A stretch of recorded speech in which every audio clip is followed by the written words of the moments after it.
You want to see yourself? See?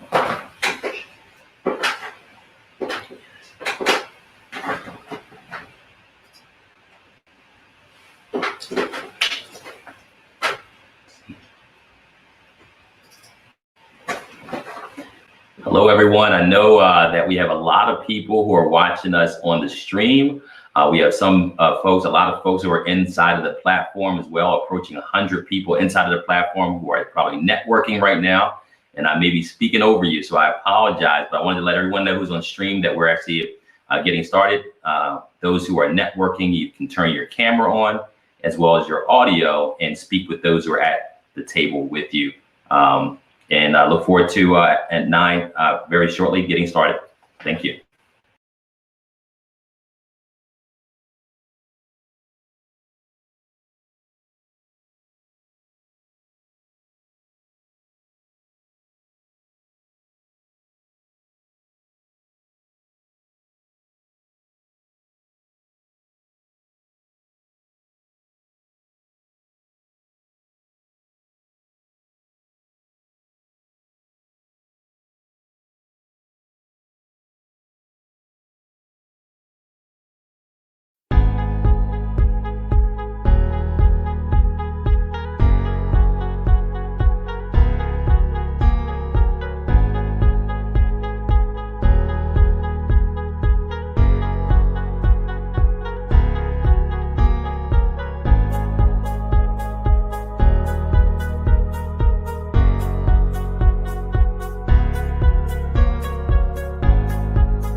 Hello again, everyone. Good morning. My name is Suleiman Rahman. I'm the CEO of DiverseForce, DiverseForce On Boards.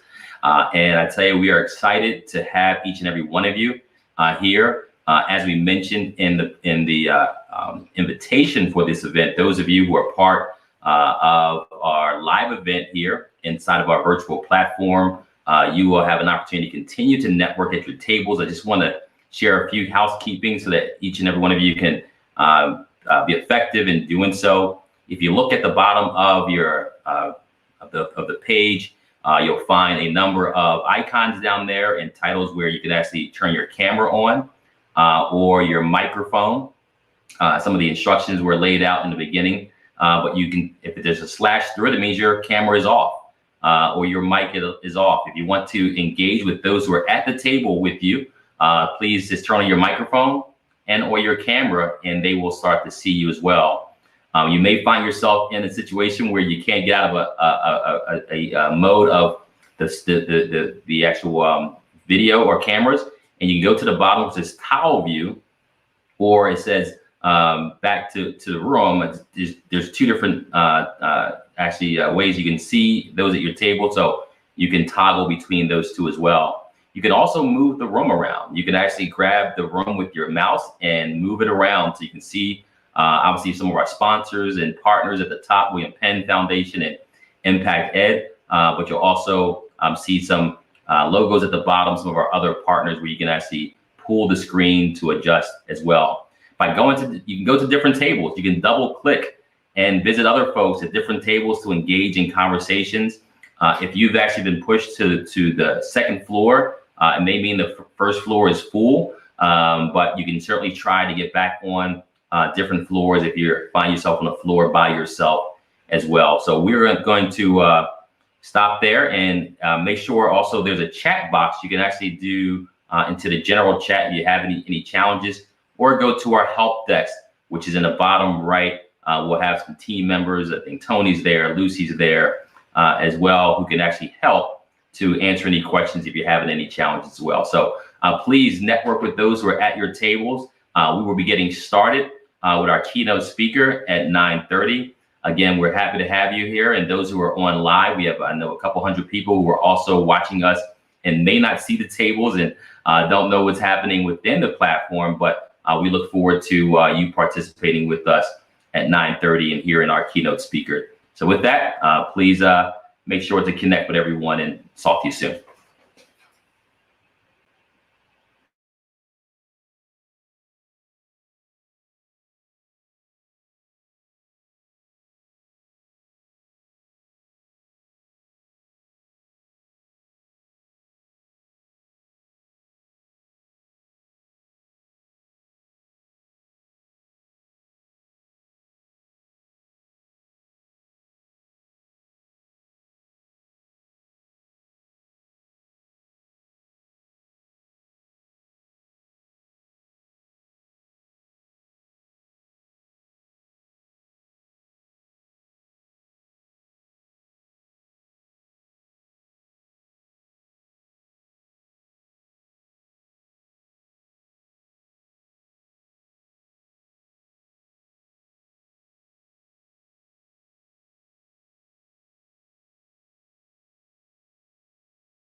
All right, I see a lot of folks who are networking. I apologize if I'm speaking over anyone who are at the tables and speaking right now. But we have a few more minutes. And again, those who are watching this live stream will be getting started at 9:30.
The black tax, an additional financial strain or heavy burden placed on Black Americans by people and institutions who have conscious and or unconscious anti-Black bias. There is an incremental cost that we pay as citizens. Higher mortgage rates, higher rates on auto loans, just for who we are. We have 6 million less jobs, 1.4 million less businesses, 1 trillion less in revenue, $8 trillion less in wealth than we otherwise should have within our community. I think you'd agree that it's time for a change.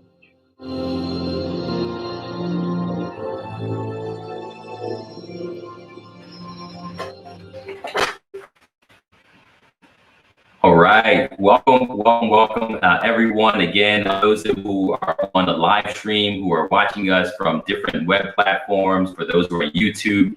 Also, I want to congratulate each of all of our alumni that are part of this program, DiverseForce On Boards alumni, those who've gone through our 6-month program in partnership with the University of Pennsylvania, Impact Ed, or who's our instructional and evaluation partner, part of this program. We are excited about the continuation of the program that's now have over 100 people, 100 seats that have been filled by our alumni. And we currently have another cohort of dynamic professionals who are going through the program. We thank Comcast for being a partner in this cohort. We thank the Knight Foundation for being a partner. We continue to thank the William Penn Foundation for being an amazing partner to sponsor folks through the program, and those who are investing in themselves to go through our 6-month board program to then diversify boards throughout the region.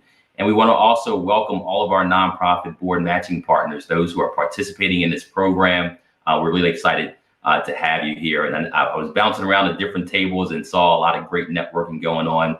And again, for those of you who are board matching partners, next week, those who register for the event next week, you will get an email from us to hear or actually be able to go through a process in which you'll be able to meet some of our alumni who are open and interested in serving on nonprofit boards throughout the region. So look out for that as well. Don't feel pressured to find a board member today, but we again welcome you to network and connect with those who are at the event. Now, Leona, I am sitting at your table. Give me a thumbs up if you can hear me fine.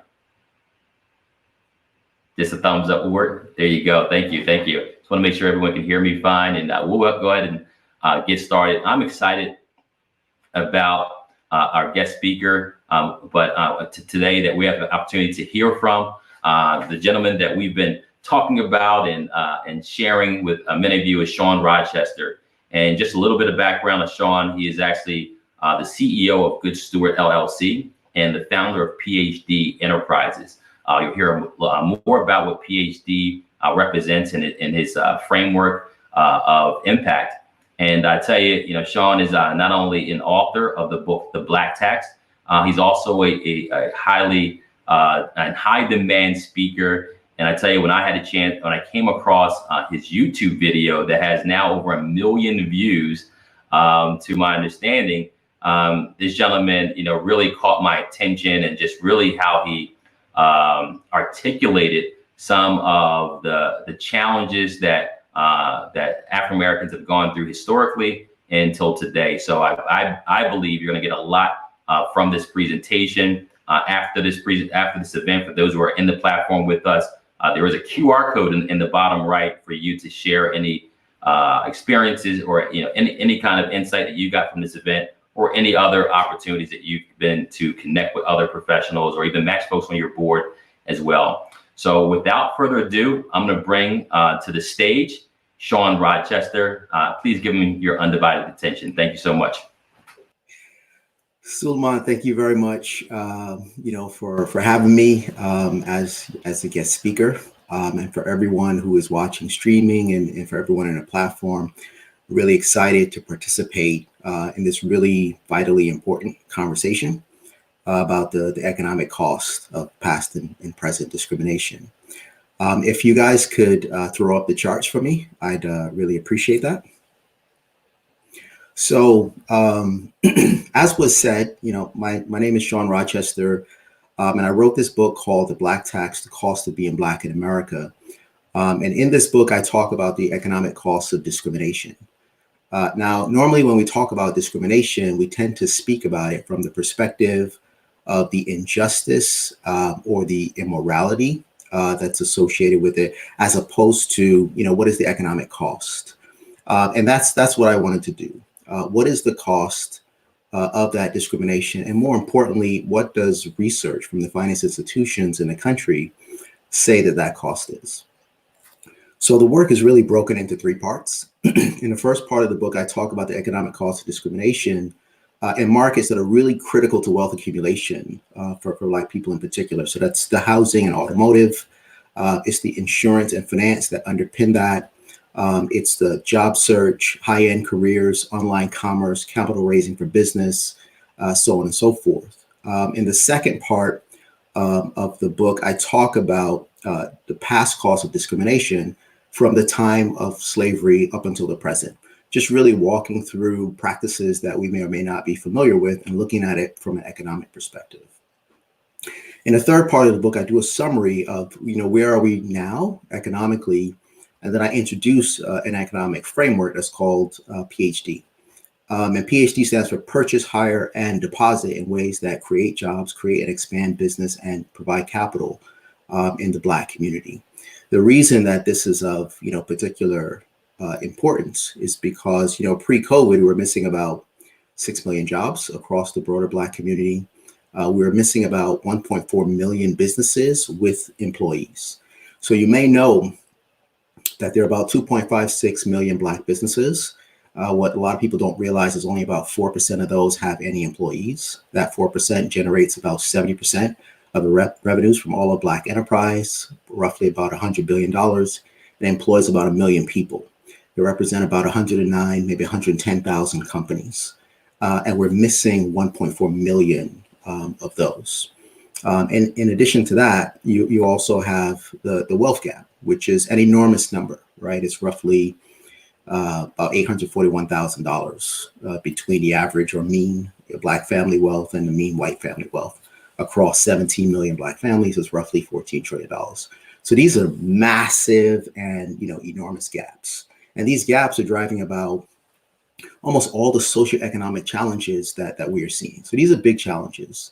And as the case with big challenges, we need to get a lot of people, at the table, right? 1 second here. Let me see if I can get the charts to move forward. Here we go. But one of the really critical things about, effective problem solving is, in addition to getting a lot of people at the table, we also have to get people on the same level of thinking and understanding, because it's really difficult to tackle and solve challenging problems if A, people don't see the problem, or B, if they think you're the problem. If you would just fix you, right, we would be fantastic. Now, I'm going to share with you a couple of platitudes that you may have heard, right? You may have heard that Black folks are simply not trying hard enough. And quite frankly, that has more to do with not getting ahead than any kind of racial discrimination. You got over 6 in 10 Americans that believe that. You may have heard that Black folks have the same or even better chances, relative to whites to get ahead in America. You got over 6 in 10 Americans that believe that. Or you may have heard that, racism, quite frankly, is an excuse for failure. The failure is mine. And instead of me taking responsibility for my actions and really seeking to improve it and advance myself, I spend all my time kind of blaming everyone else. And you've got about 7 in 10 Americans that believe that. The challenge with that is, if that's the background thinking and resonance and understanding, then that level of thinking is going to show up in the policies, plans, and strategies that are being developed to solve these very issues, right?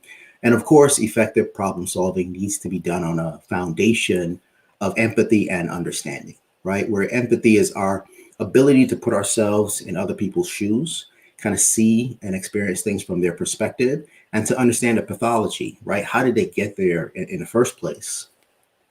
And understanding, of course, is, it's how do we use data and information and knowledge to make the world a better place for ourselves and for our fellow man. So what I want to do is I want to share a quote with you.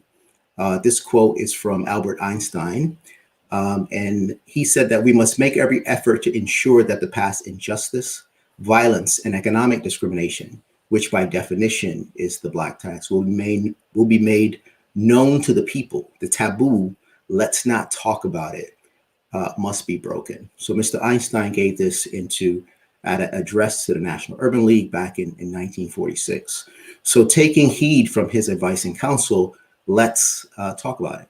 So in a short time that we have together this morning, what I want to do is talk about how is it that after over 400 years, more than 40 million African Americans only own about 2% of U.S. wealth, right? Either we are consistently and colossally inept, or there is something going on in the background that we really need to take a closer look at.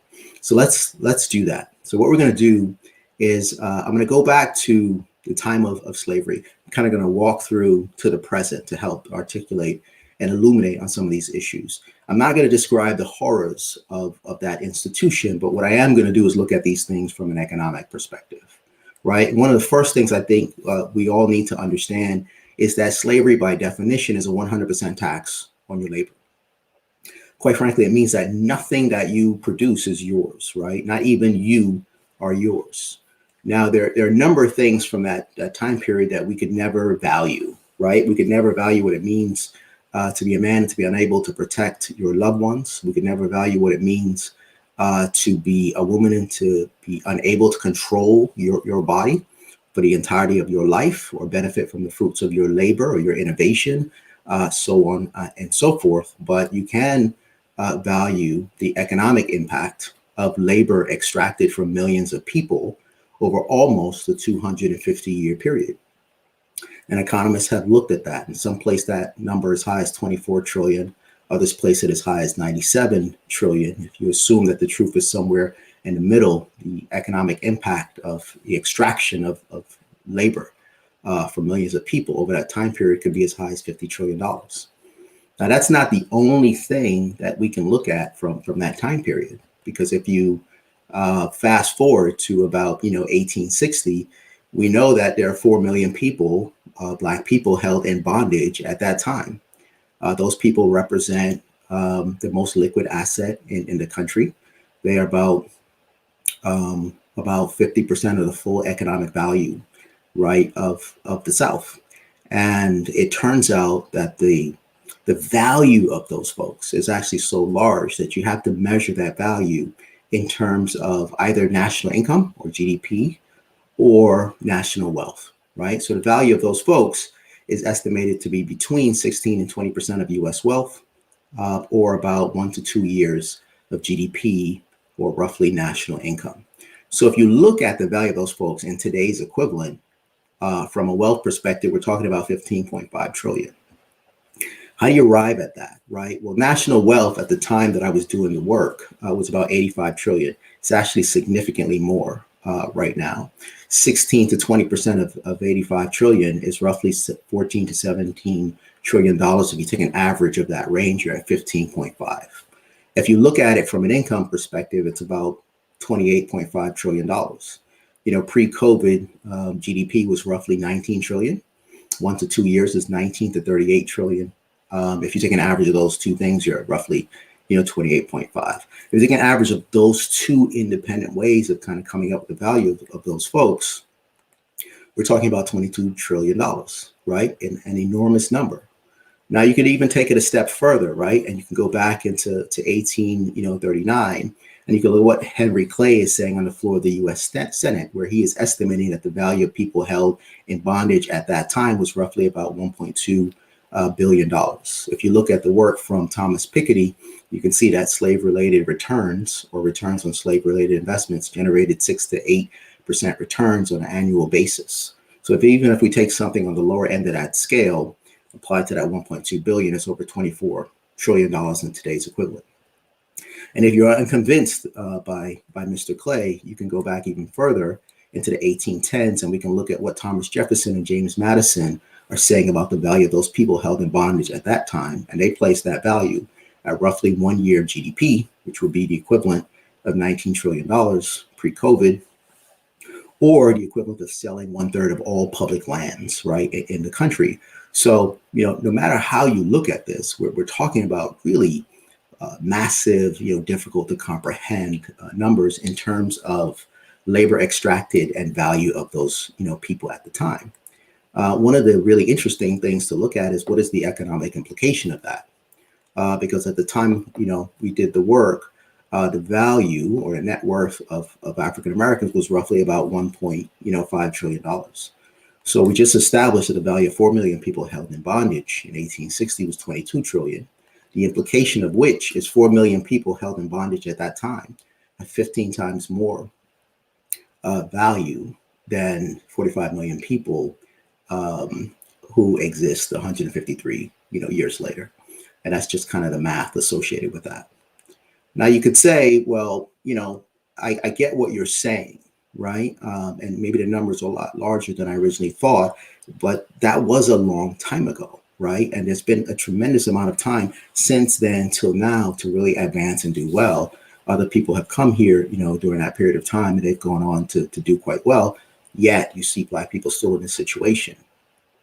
And what we have to remember is that, people left bondage with no economic resources. Right. There was some conversation and discussion about providing a distribution of land to have a startup capital and resource, land plus, a mule.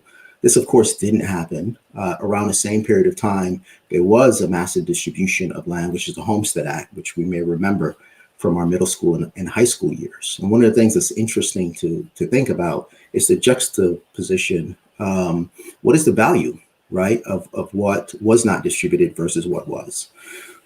So if we think about, 40 acres and a mule, if you distributed that to every single person held in bondage, should be about 160 million acres, right? This is just an enormous landmass that's really hard to comprehend. I once looked about purchasing 400 acres with a group of friends. And for 400 acres, you got to go up in a helicopter to see how large that is, right? 160 million acres is really hard to comprehend. But if you put that in today's equivalent, acres, roughly 3,020 to maybe 6,350, kind of on the high end. Again, these aren't kind of Manhattan Bay Area, Miami, South Beach acres. These are kind of farmland, right? Quick math puts that at up to $1 trillion on the high end, generating about $1 billion, $90 billion on an annual basis, right? $1 trillion sounds like a lot, but it's only about 2% of what was extracted from those people during that 250-year period. So not even a 2% in startup resources, right, was allowed for these folks. But if you kind of fast forward a little and you get into, 1862, Congress passes an act called the Homestead Act, and they would proceed to distribute about 246 million acres over the next 60 or so years, right? And that went to 1.5 million, white families. So if you think about that, 246, million acres, you apply the same math on a per acreage basis, that's as high as $1.6 trillion in today's equivalent in terms of the distribution of resources. So we're talking about a little over $1 million a family. Now I'm all about hard working and bootstrap, but $1 million is an extraordinary, start on a per family basis. So if you think about this, how did it really work? You had the opportunity to claim about 160 acres. If you were so fortunate to be able to do so, and you stayed on that acreage for 5 years, at the end of it, you could take your possession of it at no or little cost associated with it.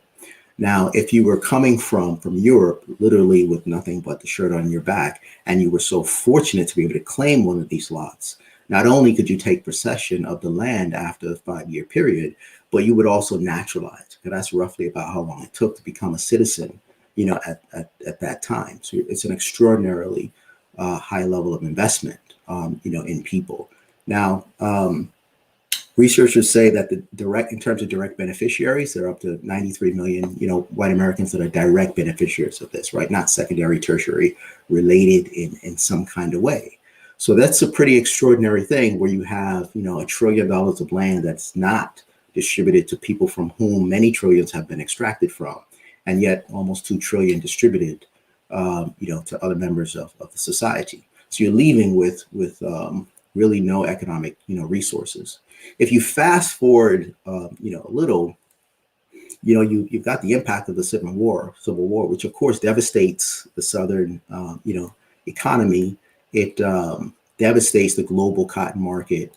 Land confiscated in the South, because it was all confiscated, is returned, right, to the white planter class, and the massive, cheap, abundant labor, right, is really needed. Just to kind of double back here, just so we're really clear.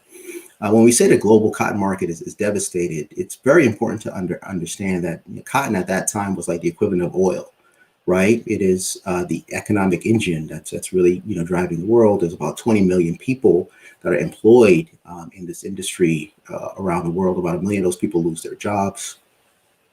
Cotton is about 61% of U.S. exports, right, at the time.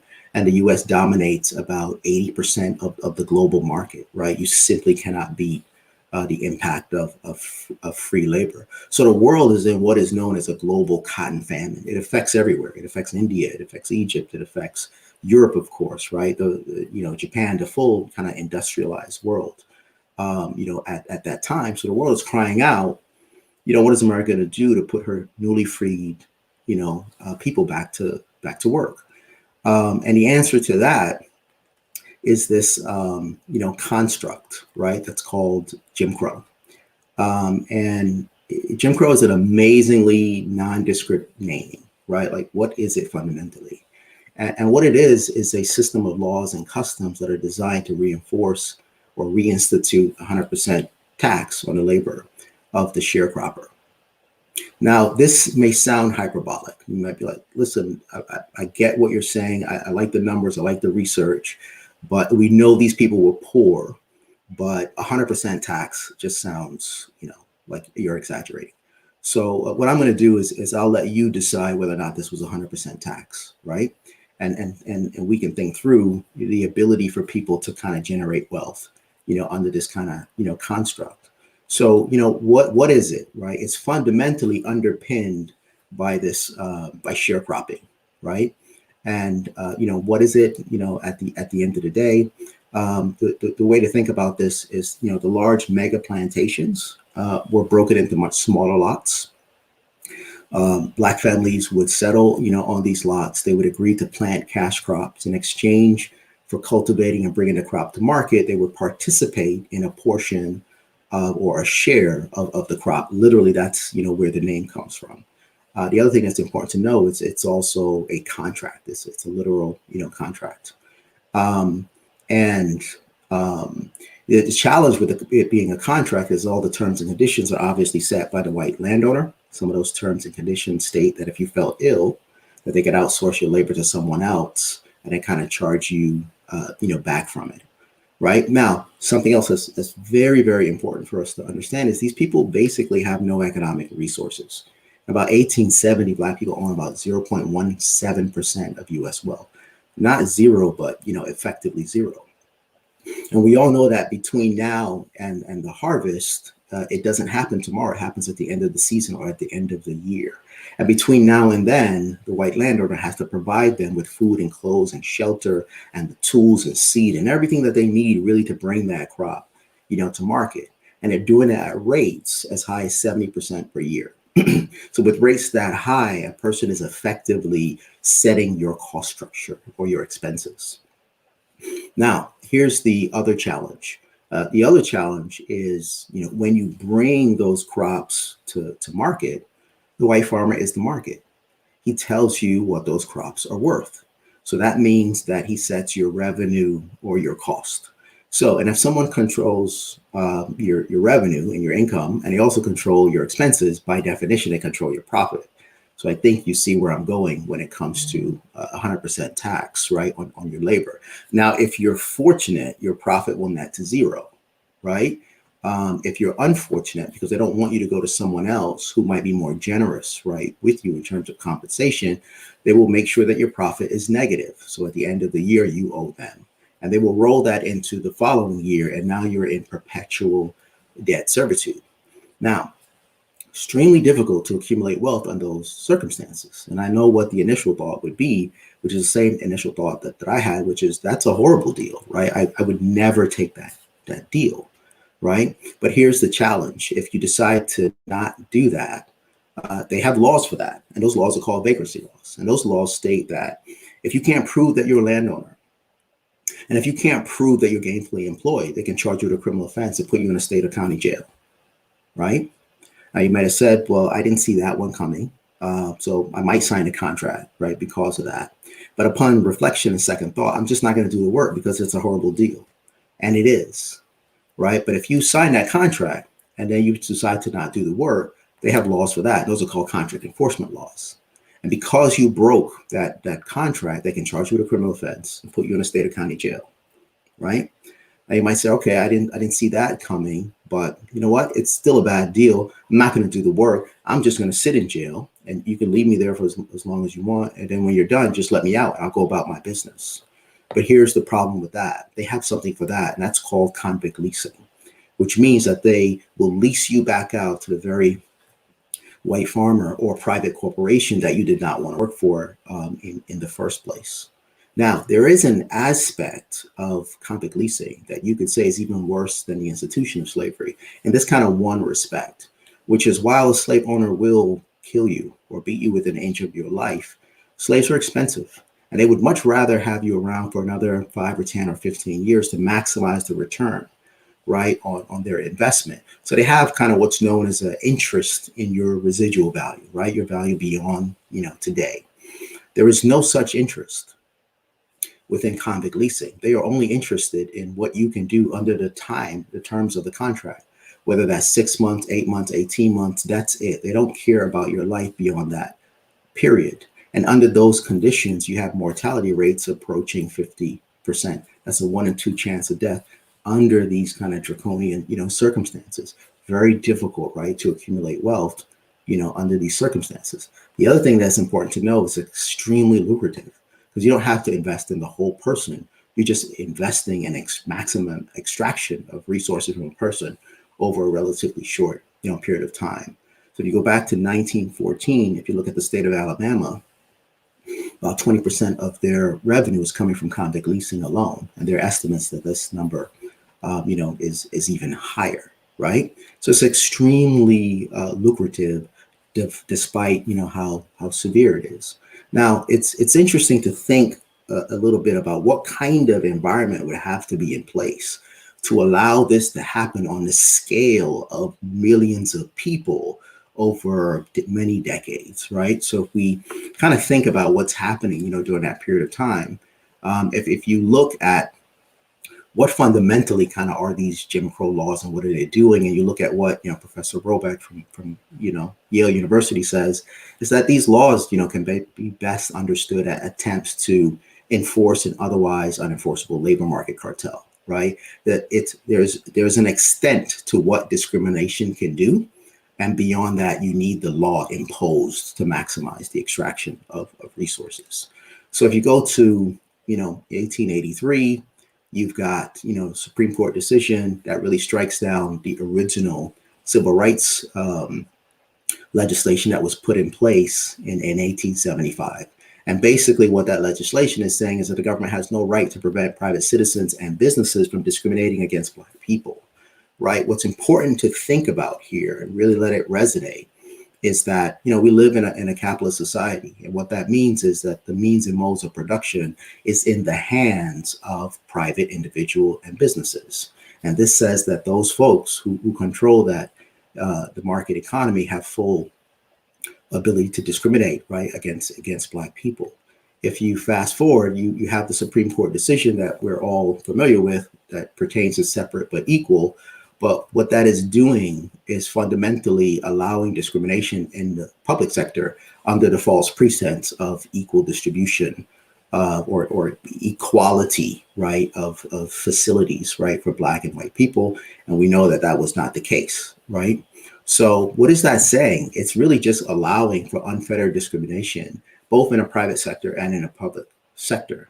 And you have the legal, kind of framework to do that. And then you can see how states react to this in terms of revisions, right, to their constitutions with these really kind of grotesque stated purposes, right, in terms of really discriminating against Black people, whether it's from Mississippi or it's from Louisiana, or if you even look at Virginia, where they talk about to discriminate to the very extremity of permissible action. Why is all this of really significant importance? And it's because if you look at the work of Gary Becker, and he wrote The Economics of Discrimination, he's a Nobel Prize winner. He says that it is proved that if effective discrimination occurs, against Black people at all levels, then the absolute and relative income of Black folks falls continuously as discrimination increases, right? Again, very difficult to accumulate wealth under these, conditions, right? So if we think about this and we understand this wasn't a 2 or 3 year period, this thing lasted, right, from about 75 years, roughly 1870 or so, into the mid 40s, and during which time about 4,000 Black people were lynched. These are the folks that are documented, right? There's more than that. That's the equivalent of one Black person being executed per week over a 75-year period. Like under those circumstances, you kind of get the hint. People weren't prosecuted for these things, right? No one was coming to save you. It became very clear the conditions under which you survived. So when you think about this, right, that is the reimposition of 100% tax on your labor, right? And by definition, that is slavery. And that's why they call this period slavery by another name, right? So if you think about the extraction of, up to 50 trillion over the period of legal constitutional slavery, and this is another 75 years, roughly a third longer, you can argue that an additional 15 trillion was extracted from these folks during that period of time. So when in 1860 to 65, you have the impact of the Civil War, the emancipation of people held in bondage, and white landowners losing about $22 trillion in value. But then over the next 60 to 75 years, they would proceed to claw back about $15 trillion of that. The point here is it's extremely difficult, right, to accumulate wealth and resources under these conditions, right? Now, so you have the impact of Jim Crow. Now, you can rightly make the argument that not everyone was under this regime, right? There were some people who were not. Some of those people got access to education. Education clearly is the great, equalizer. W.E.B. Du Bois at the time went to Harvard, and the like.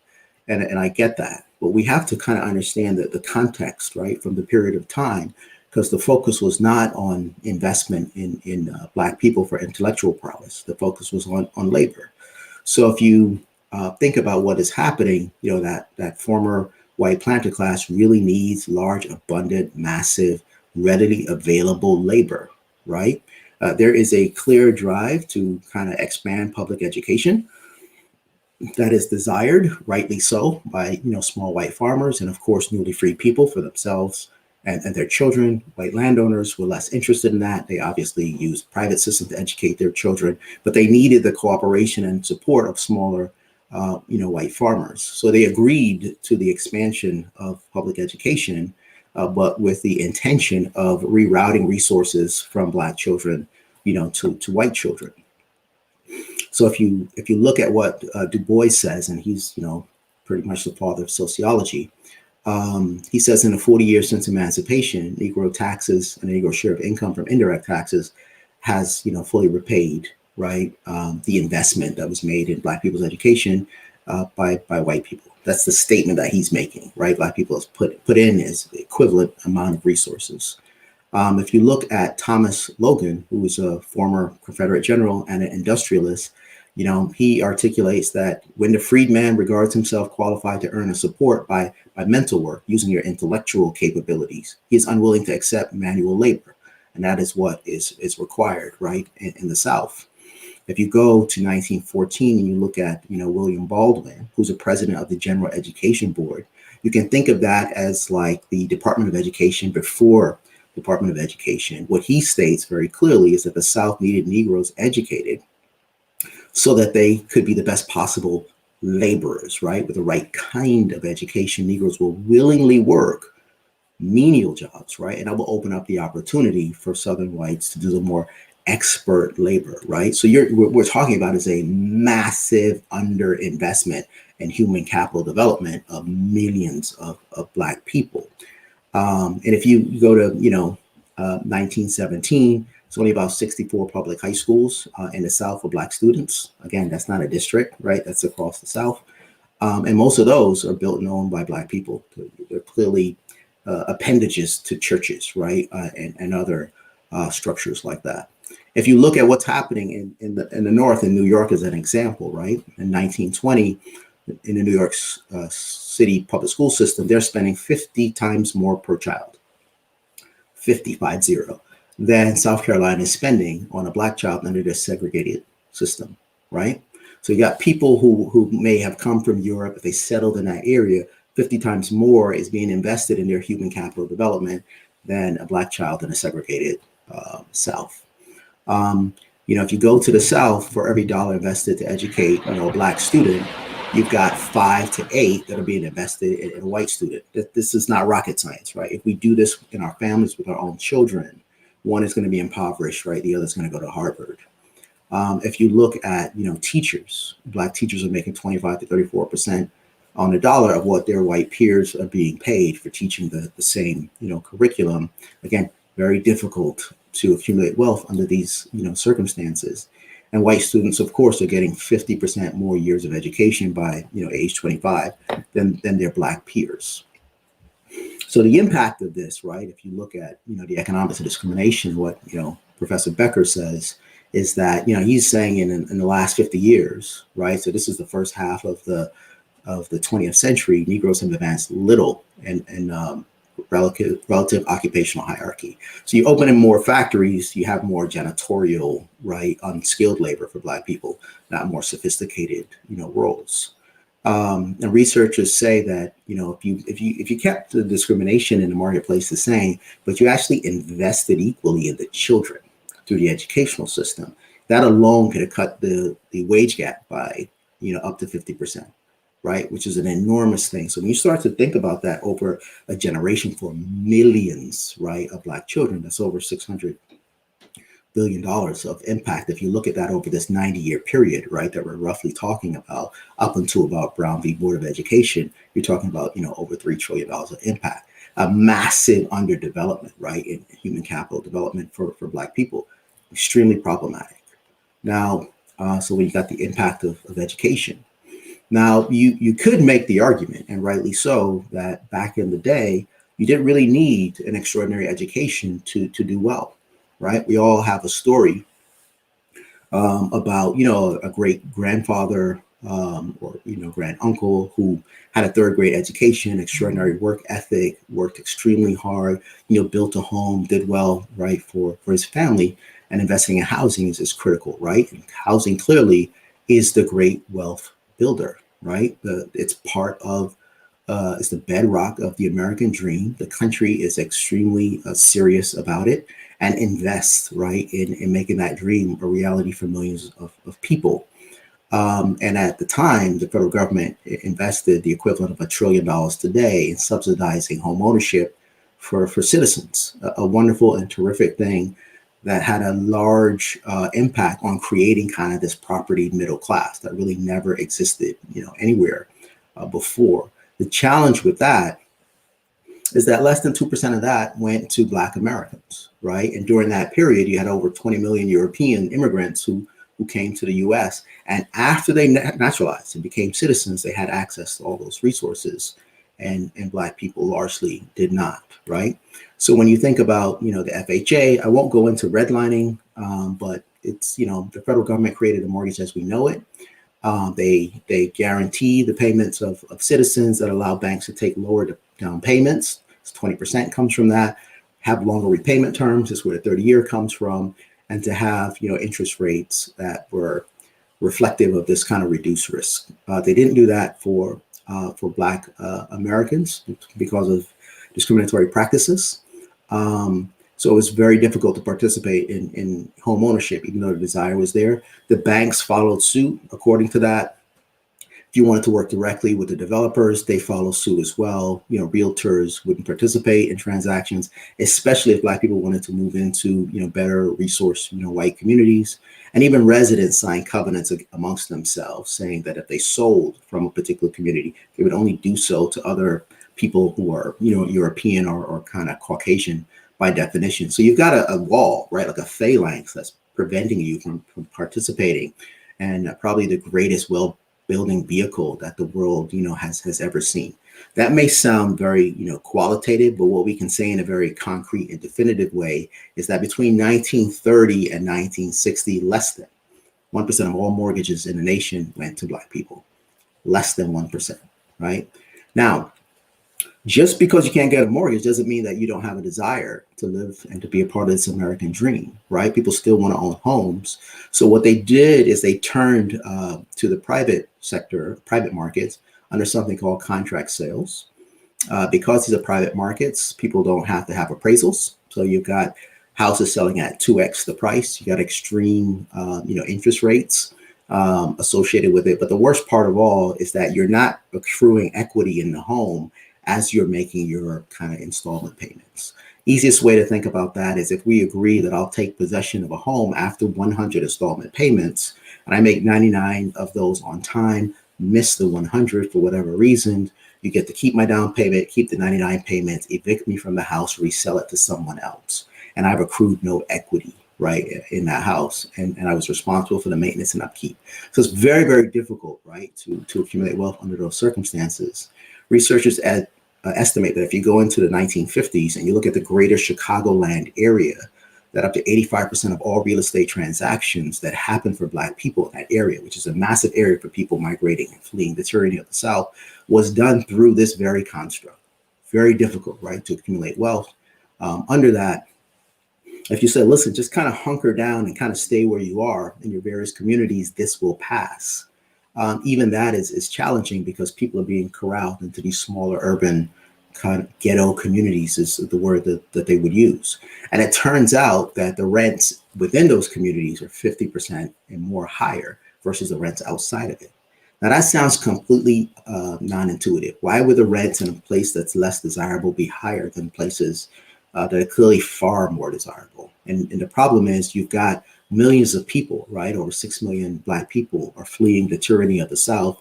They're moving into northern cities. They're unable to move into better resourced white communities, and they're being forced into these, you know, highly concentrated urban centers. And then what, of course, happens when the demand for housing rises faster than the availability for housing, the price goes up, right? So then you have rents that are higher in those areas.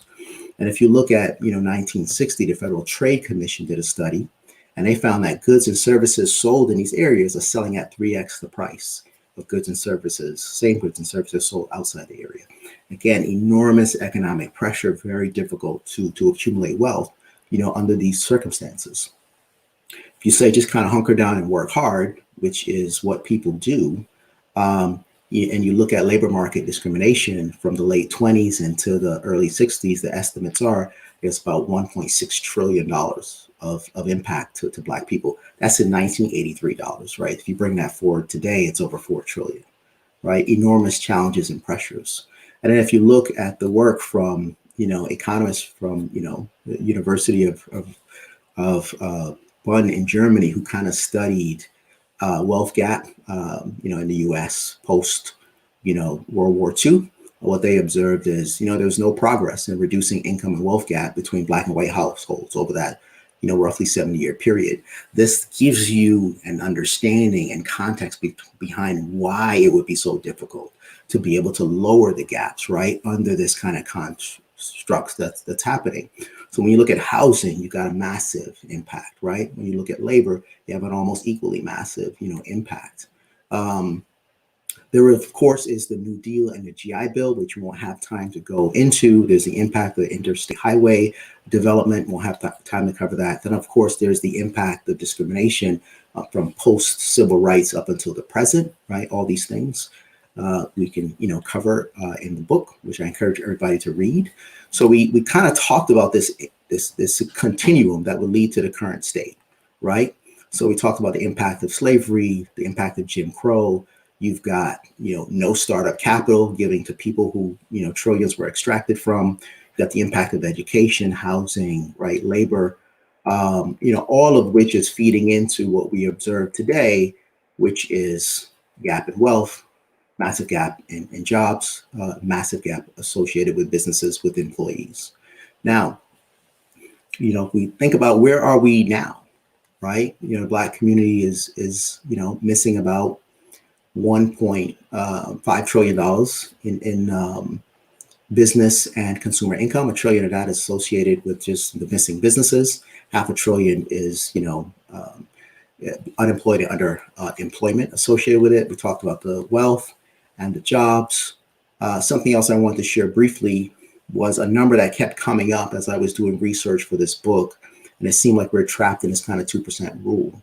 So and the number comes up everywhere. So if you look at corporate supply chain spend, it's less than 2%. Government supply chain spend, this is at all levels, by the way, federal, state, local, it's less than 2%. This is with Black enterprise, right? This is not a minority statement.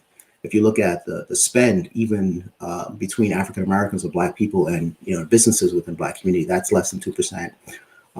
If you look at the presence of participation of Black people in almost all high growth, high compensation field, it tends to hover at a 2% participation rate.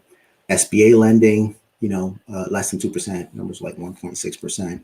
If you think about, business formation in terms of venture capital, angel investing, friends and families, right? Those things are less than 2%.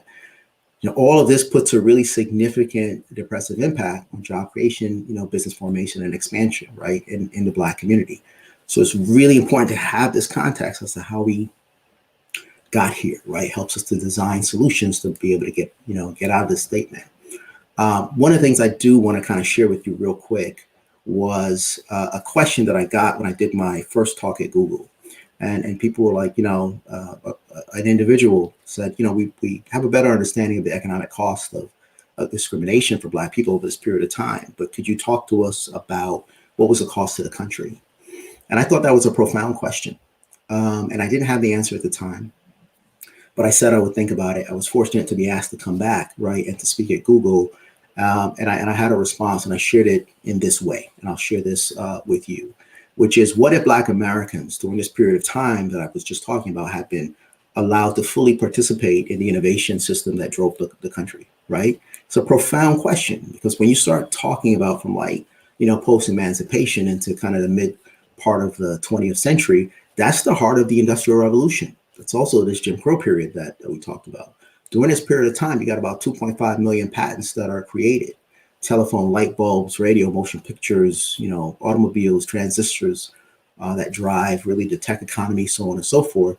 If you say how much of that is attributable to Black people, it's about 726.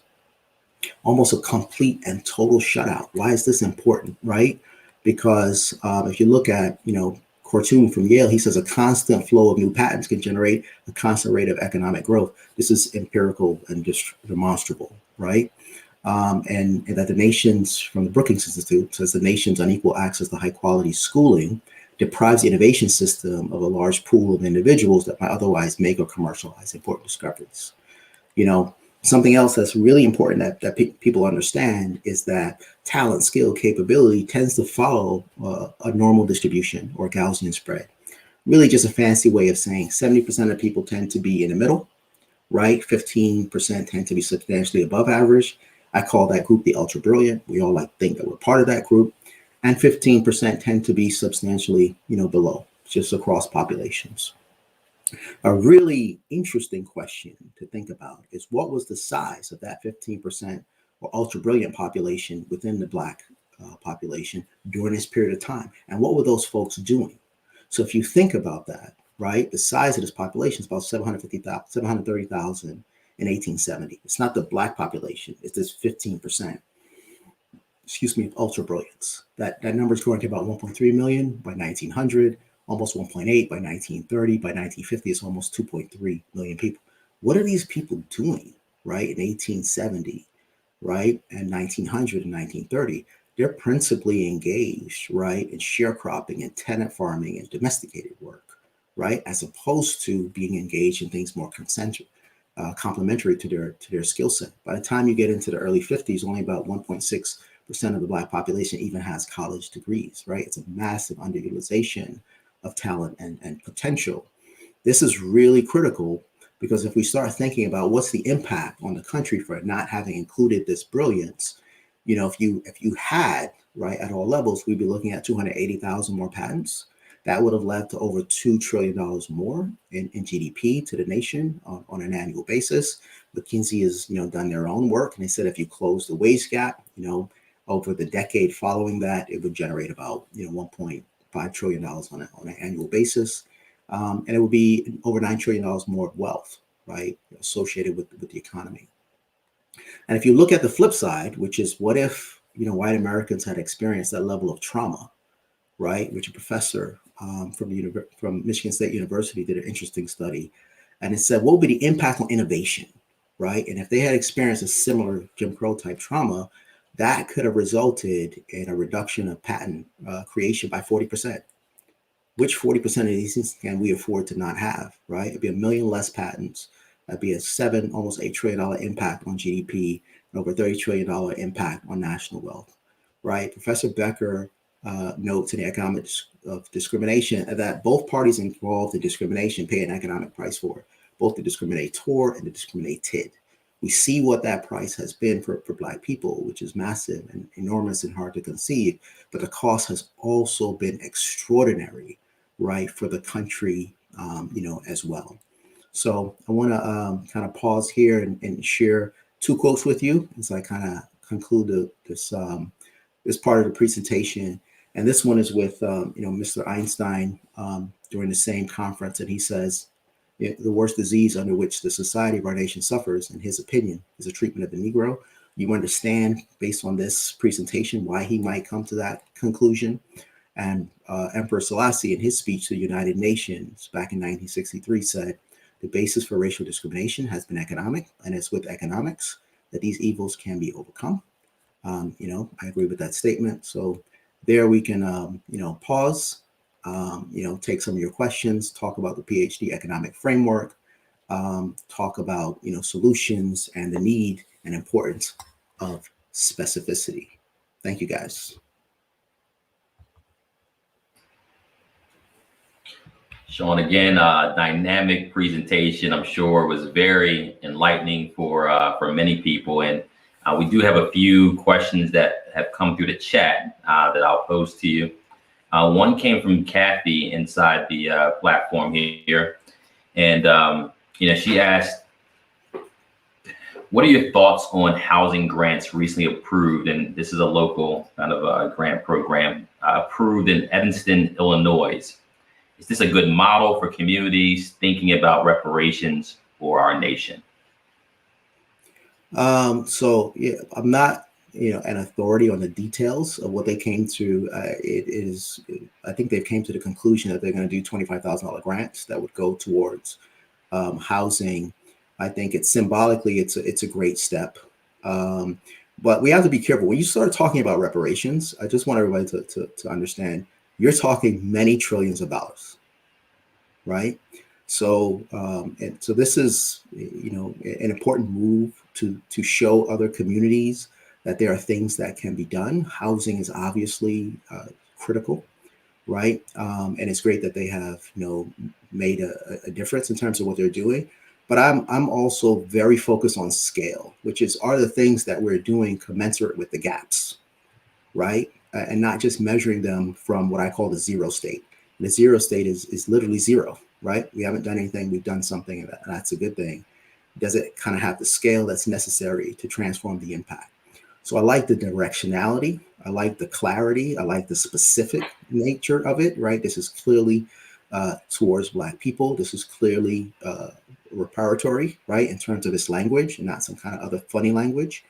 But I think the scale needs to be much more. It needs to be, you know, supported by the state and the federal government, and it needs to be significantly larger, right, for Black people in general. But it's a good step in terms of setting a direction for other people to see and know.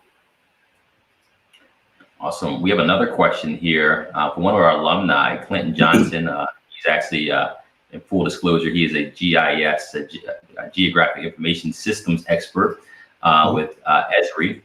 And he says, have you ever put the data on the map to show to show or visualize the full impact of communities across the country? I'm assuming when he says put it on the map, not exactly sure what you mean. It might be, I'm not sure if he means like take the impact and spread it across locality, right? So you can see how it's divvied up across, with states and communities. If that's the question, that I haven't done that, I think that would be, a great idea. It would be what you have to capture is that there's full integration between North and the South, during this, right? So people might think it's just hyper concentrated in the South, but the South has a massively cheap, abundant, available labor force that is driving raw materials and economic activity for the North, and the North is funding it, right? So it's important that cyclicality be well understood as well. But I haven't done that. I think it's a great idea. Awesome. I will connect you with Clinton as well. He's enlightened me on just the power of geography as well, down to the census tract, to track impact and really cross reference census data and all kinds of input to really see the impact on communities down to neighborhoods, which is really, really powerful, and storytelling around that. I think you bringing to life some of this data with that kind of horsepower, if you will be really powerful. So thank you for that question as well. Someone said, I'd love to hear your thoughts about solutions, which I think sets up your framework around economic development. Yep. So thank you thank them for that question. So the first thing I wanted to get into is let's think deeply about what the framework needs to look like, right? Because we have three massive gaps. We have gap in wealth, obviously, which is the accumulated impact of that. We have a gap in jobs. We have an anemic business infrastructure, right? 4%, right? Have employees and they generate 70%, and that's 1.4 million that's missing. Then of course you have the missing, employment numbers associated with that. So the impact of solutions and policies and plans and programs and investment needs to have a direct stimulative impact on job creation, business formation and advancement, and capital availability and affordability in the Black community.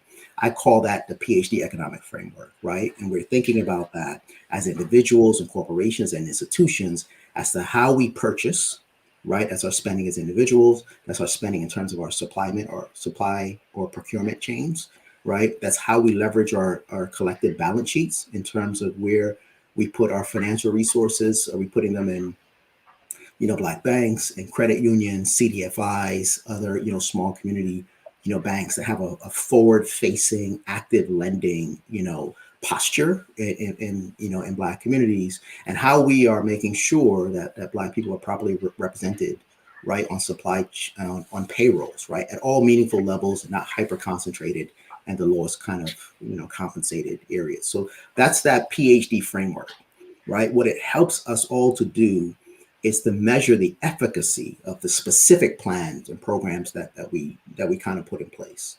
And I'll talk a little bit, if you allow, about the importance of specificity, right? Even because we can say, let's invest more in kind of women businesses. And I think that's phenomenal, wonderful, double, triple, quadruple down on that.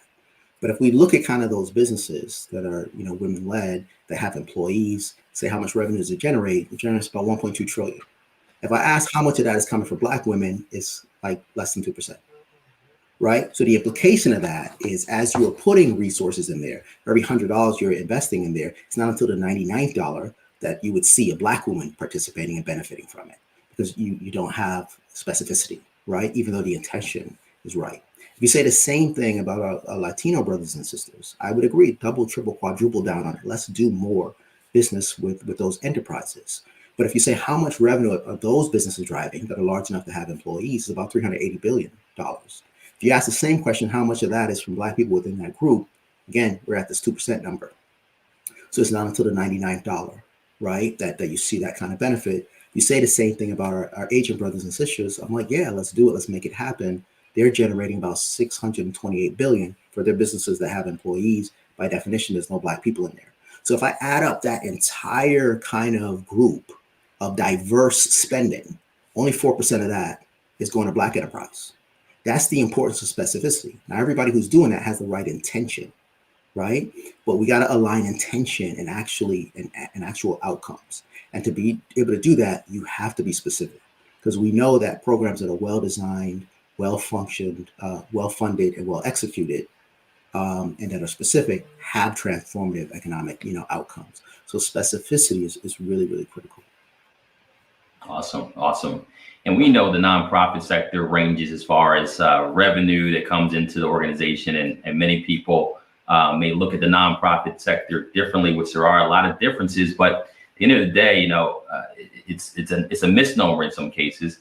It's really a non-distribution of profit. Because here in Philadelphia, out of the top 10 employers, 8 of them are nonprofit organizations. They're hospitals or universities. But we do have a question from Susan, who said, what can we do? What can or should those of us running tiny nonprofits who are truly committed, what can they do to make a change? Yeah, so the impacts are, it starts at the individual level, right? So it's what can we do as individuals? Right. So as we think about affecting these gaps, it's, who do we do business with? Right. So if we're so fortunate to be able to buy a home, do we include a Black realtor? If we're going to insure it, so we think about a Black insurance, agent or broker. Right. If we're going to turn that house into a home, we're going to make some upgrades, or we're going to use a Black general contractor, or all the phenomenal skills in terms of, heating and plumbing and electrician and roofing and all that kind of stuff. Do we use kind of those service providers? That's on a personal basis, right? When you think about even in the procurement, right, that we're doing, even if it's as simple as facilities, right, or the food that goes along with it, or who helps you with your back office, right? Who's the attorney that you work with? What's the accountant that you're working with? The idea is when possible and where possible. We're not trying to boil the ocean. And nobody here has the mandate to solve all of these problems, by themselves. But it's to the extent that you can have impact, right? Let's kind of make sure that we have that impact, right? With the choices that we make and the availability of quality that we can employ, right? This is really critical. And I agree. People massively underestimate the impact, right, and the size, right, of kind of like the nonprofit sector. And you can correct me if I'm wrong. I think we're talking like 20%, right, of kind of like, activity, right, that's happening in terms of employment and the like. And it is non-distribution of profit, but you have massive, payrolls. There's balance sheets, right, associated with this. There's procurement that's associated with this, right? It's a terrific way to have a multiplier effect, right? When we're in communities, are we an offtake part? Are we using resources like within those communities, right? Are we procuring services? Are we hiring folks that are there? Are we putting our resources back into financial institutions that are actually providing the liquidity that we need? So we have a multiplier effect, right, on our actions. That's huge. And Shawn, it looks like Lisa here, she asked about the new stimulus, and you talked about the New Deal that happened decades ago. Today, we're in the middle of, that kind of investment from government in communities. We're seeing some of the disparities as far as some of the PPP dollars and others. How do you see this stimulus as a way to advance and potentially close the wealth gap as well? Yeah, I think the stimulus is more oriented in trying to not exacerbate the wealth gap, right?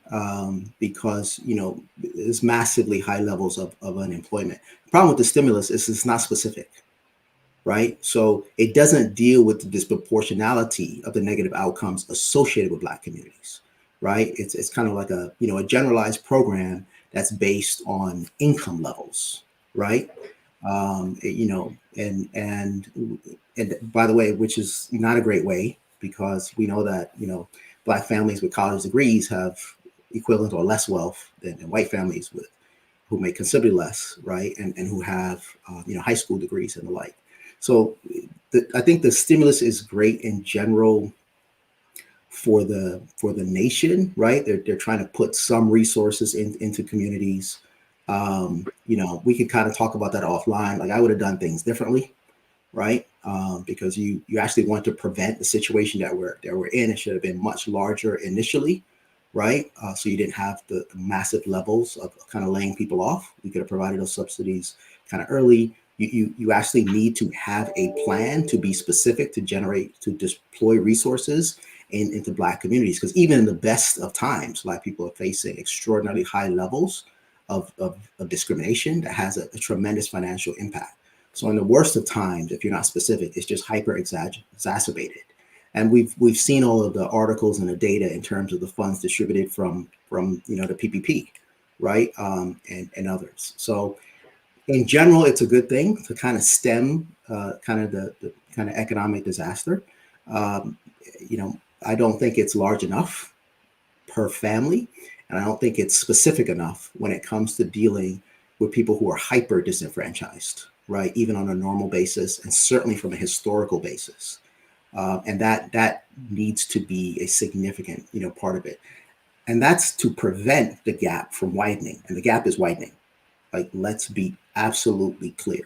If you look at education, we've got millions of kids that are not plugged in to school, right? They were barely being plugged in when they were present. Now they have the option to opt in, right? And many aren't. And then they don't have the infrastructure and technology. I don't want to kind of go on a tangent, but the gap is certainly widening. I think this is trying to reduce it. It's not specific, so it's losing the multiplier effect that it could actually have.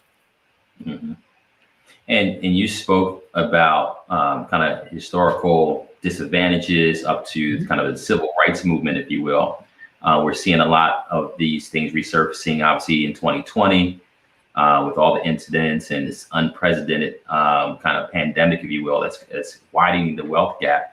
Can you speak to maybe what your book talks about kind of in current times, things that you've seen as far as current inequities that exist in that Black tax that exists today, maybe with mass incarceration, as well as with those who have the degrees and are unemployed and underemployed at a disproportional rate in businesses that have been lack of capital, whatever those things are that you may have touched in your book that people can read to get more details. If you could give them a highlight of that. Yeah, so I start off talking about, like, what is the underlying driver of this, right? And the underlying driver, right? Firstly, what is this? This is the discriminatory actions that have a financial impact on Black people. What is the driver of it, right? The driver of that is coming from bias, right? Which is by definition, it's a systematic error in judgment, right? You're associating people with something that they're no more likely to be than someone else. So one of the first things I talk about is, what are the current levels of anti-Black bias, right? And then how does that show up in terms of discriminatory actions across multiple different areas? Because we wind up talking about the leaves and not what's driving it.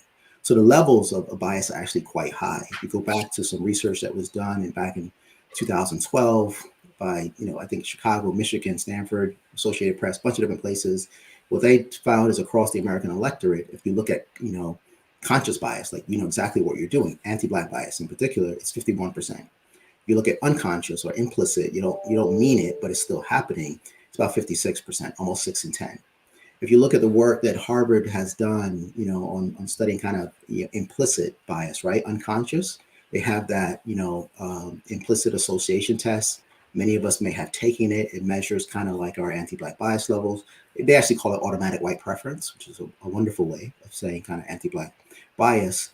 You've got 75%, right, of people who are taking that have anti-Black or automatic white preference.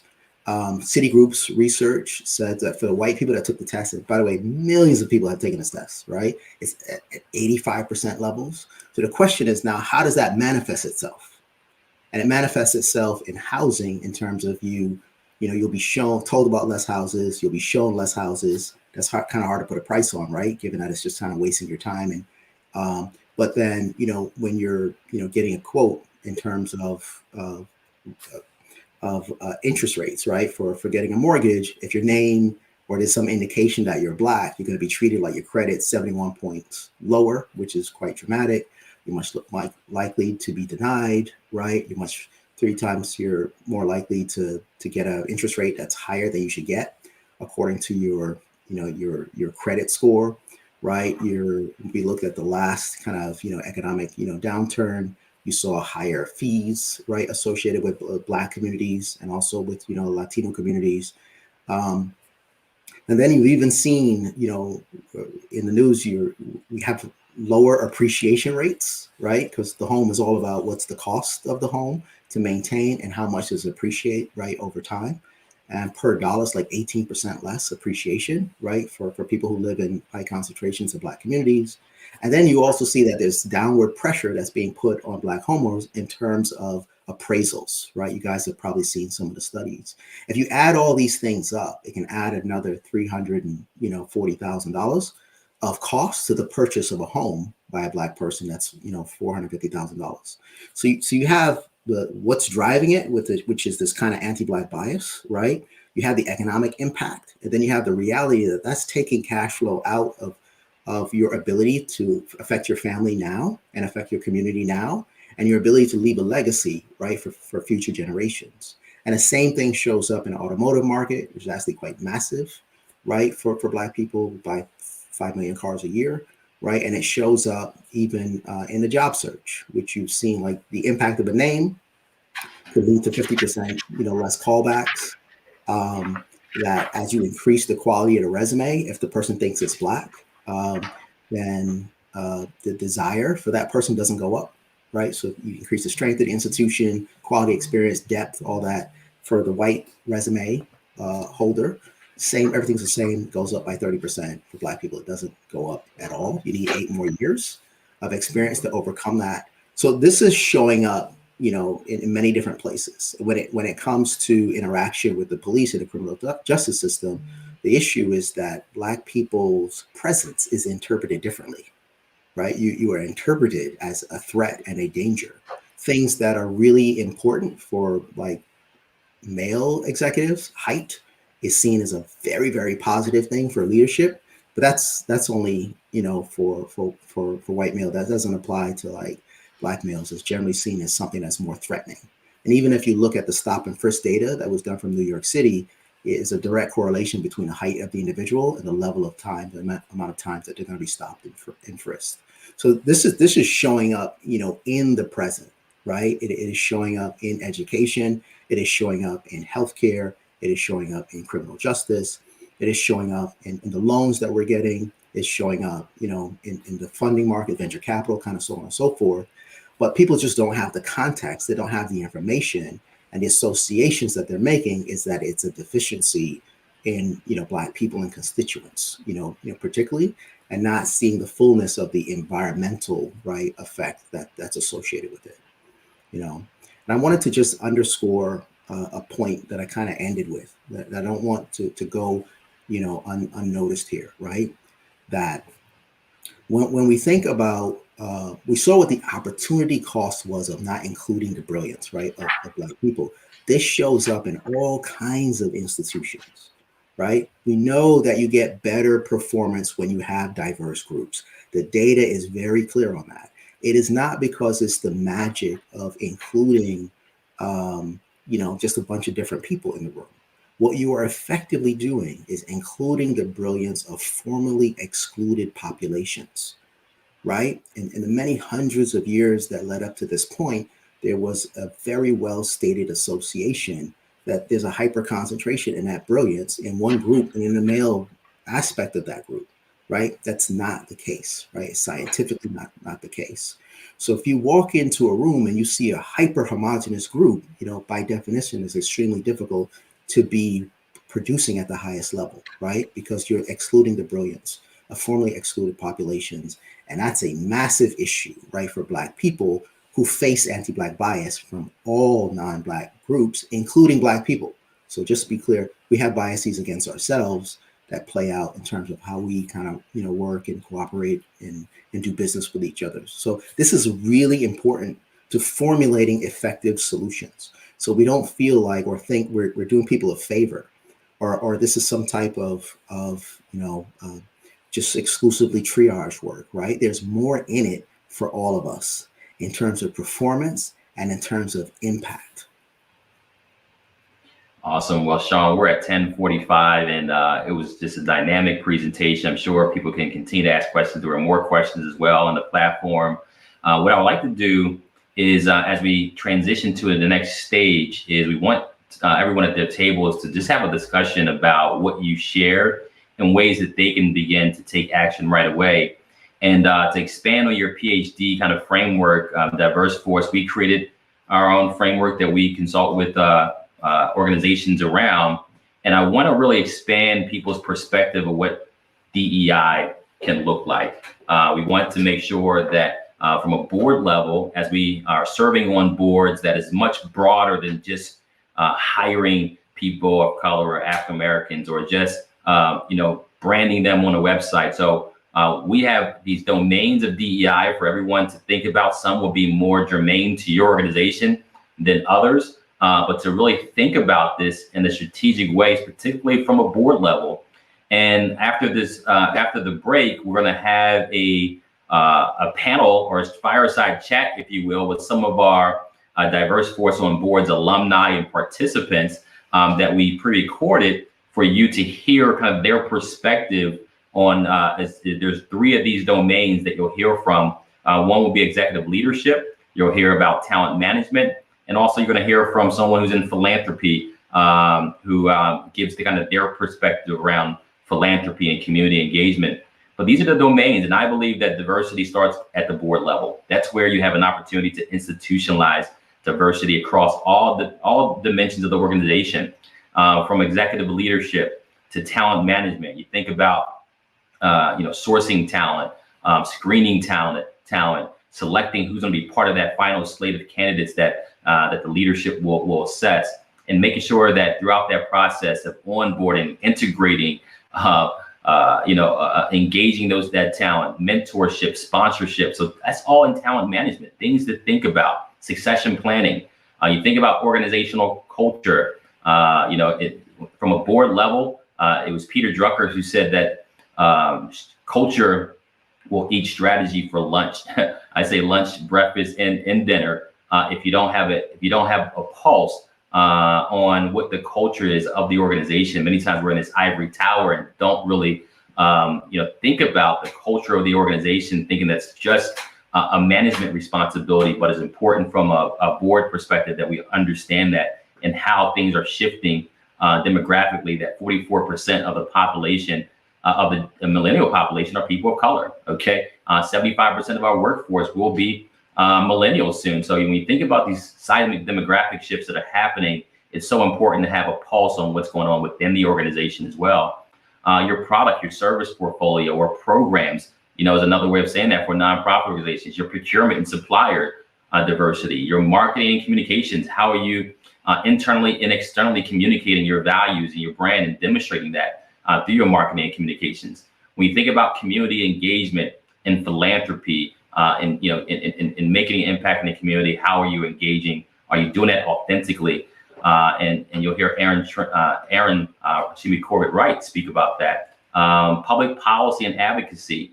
We understand that nonprofits have to have limited engagement, but there's a way that you can make sure that you are impacting policy, public-private policy, and advocating for policies that are going to advance communities of color as well. And then your investments, for those of you who have endowments, who make investments or pensions, and where those dollars are living. Are you thinking about ESG aligned investments, environmental, social, and governance, organizations that are responsible in those respects? When you think about the social aspect of ESG, it directly impacts for-profit organizations and how they are treating their employees and how they're advancing diversity, equity, and inclusion from the boardroom to the mailroom, if you will. So your dollars can have an impact even in investments as well. So that's an overall. We could bring Shawn back really quickly, just for him to finish any final statements and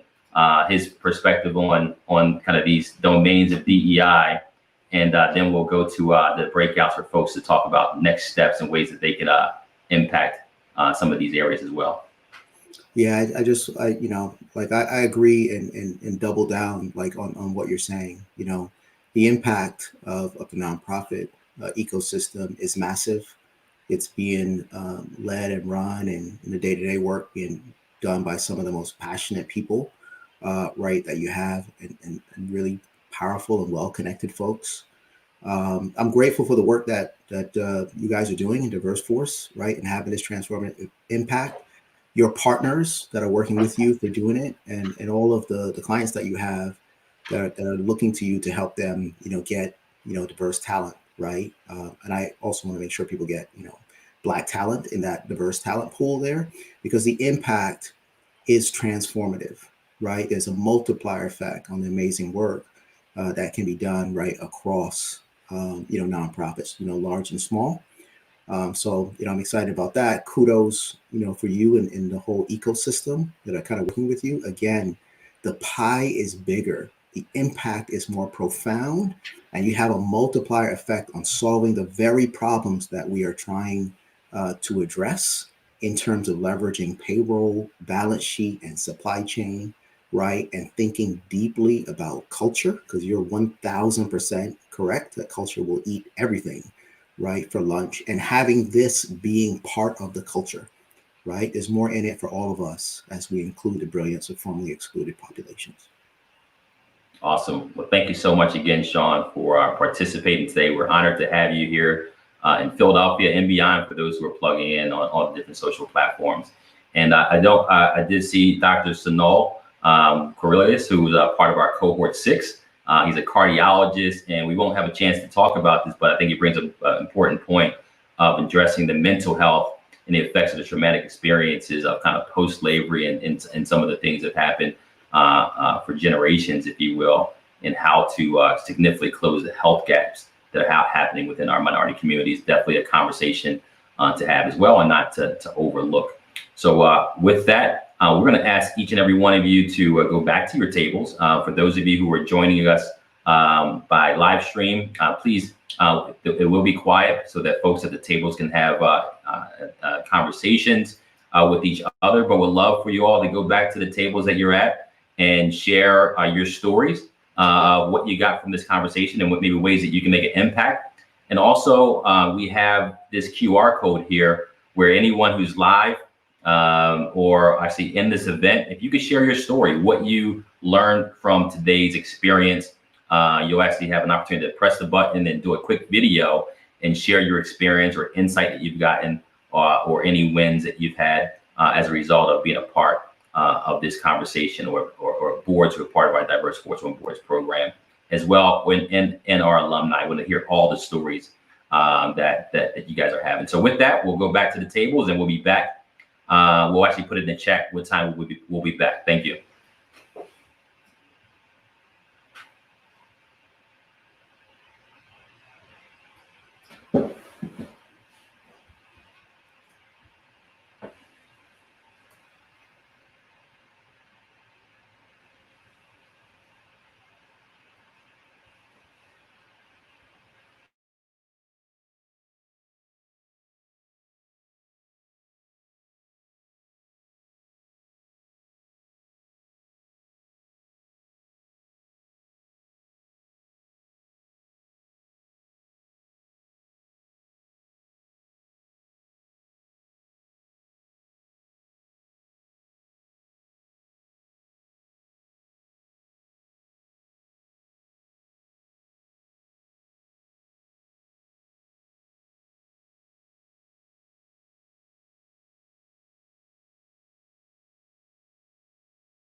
I am very excited about this portion of the presentation. Excited to introduce 3 individuals who are cohort members of DiverseForce On Boards to our alumni, and one is going through our current cohort, cohort 6. First, I want to introduce Erin Corbett Wright. Erin is actually an executive with TD Bank. She's a vice president. She's with the Charitable Foundation as a program manager and manages millions of dollars in which she grants organizations up and down the East Coast. Very happy to have Erin with us today. Also, we have Malik Brown. Malik Brown has a background in corporate America and has transitioned into the nonprofit sector. He is now the president of Graduate Philadelphia, a nonprofit organization here in Philadelphia. Excited to hear from Malik. And last but not least, we have Monica York. Monica has over 25 plus years in recruitment services. She's currently the director of recruitment, leads our recruiting services for DiverseForce, in which we've worked with dozens of clients over the last couple of years around helping to provide a diverse slate of candidates for executive positions. And Monica's going to share some great tips for organizations to understand how to attract and recruit diverse talent.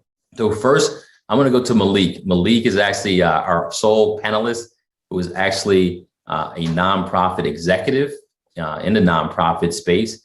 And Malik, you've actually transitioned, as I mentioned, you've transitioned from a corporate position with a, with a serious trajectory, financial trajectory for yourself, but decided to transition into the nonprofit sector.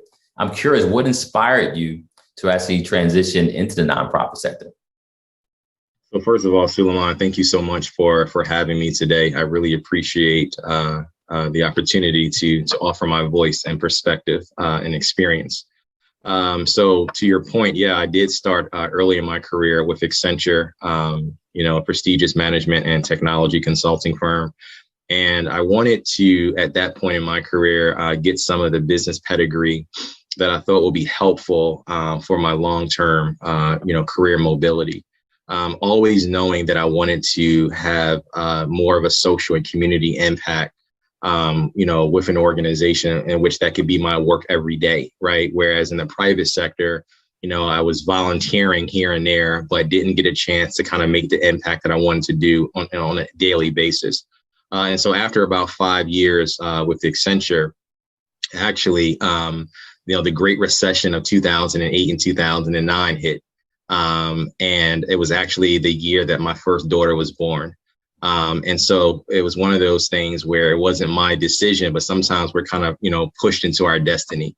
And so after, being laid off, after 5 years with Accenture, I thought to myself that was a great time to pivot into the nonprofit sector and actually make a decision that would be, the space where I kind of planted my flag.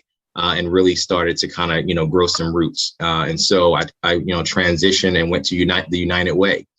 And at that point, the United Way, was a nice sort of transition because it was a bigger organization.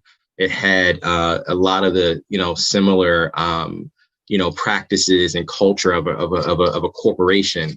But it also allowed me to understand philanthropy and to understand sort of the philanthropic landscape here in Philadelphia. And for me, understanding that I wanted to help people through the levers of education, workforce development, living wage employment, it was sort of the first sort of stopping ground for me along a longer trajectory of ensuring that those that were most vulnerable in our society had the right education, had the right type of skills training, and had the right type of employment that will allow them to live out their best life.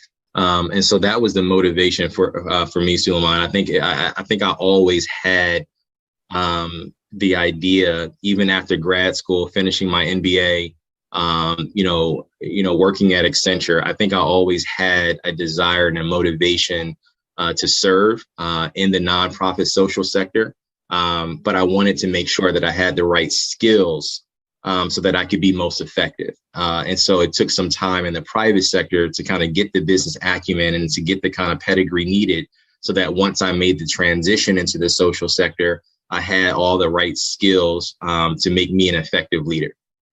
Awesome. Thank you for sharing. My next question is, Shawn talks about the Black tax. Can you share with us, in your experience as you've been in the nonprofit sector, transitioning from corporate, you did not ascend directly to a presidential role. Could you share some of your personal experience and when you may have experienced a Black tax in your kind of career trajectory? Sure. So again, thank you, Suleiman, for having me. It's a great question, one that I know that we all sort of explore and examine, in our homes and with our, close friends and mentors. First, let me say that, this is, something that I think has sort of historical roots, right, in context. I think as people of color, there has been a history in which we've always had to sort of run faster, jump higher, meet, standards that weren't always fair or consistent with our counterparts, right? So I think there is a historical context. I think part of sort of our survival, I think we have, as people of color, I think we have adopted sort of a mentality that we just, that there is going to be a Black tax and we just have to figure it out and it has to be a part of our journey, right? I think we're getting to the place now in our society where we're starting to push back against this idea that there has to be a Black tax, right? That we have to create more equitable systems so that there's just a fair playing ground, for everyone. Now, understanding that we're not there yet, I certainly have had my share of sort of this notion of the Black tax, right? The idea that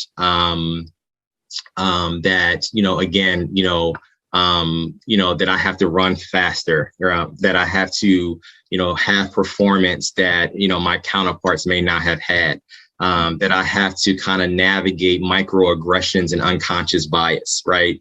That all of these things sometimes feels like you're boxing shadows, and it's really hard to sometimes put a finger on it because it's under the surface, right? And sometimes it's hard to articulate. But I think we've all felt it. We know what it looks like. We know what it feels like, because we can see it. We can talk to our allies. We can talk to other folks, and we just know that our journey is a little bit different, right? And I think all people of color, in my opinion, in some form or fashion, sort of have understood what it meant to be a high performer, but have to sort of manage being a high performer, right? And I just think that is something that we still have to navigate, right? Because it takes a high degree of emotional intelligence. It's one thing to be a high performer. It's another thing to manage that performance and manage people's perceptions of that performance, right? And that's where the Black tax comes in, right? And I think that it's just something that, it's the world we live in versus the world that we're trying to create.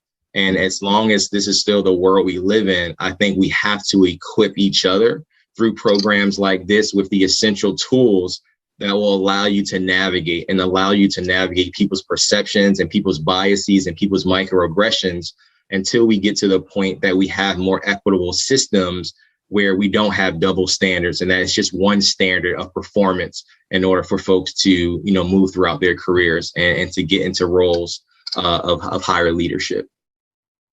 Awesome. Thank you for sharing.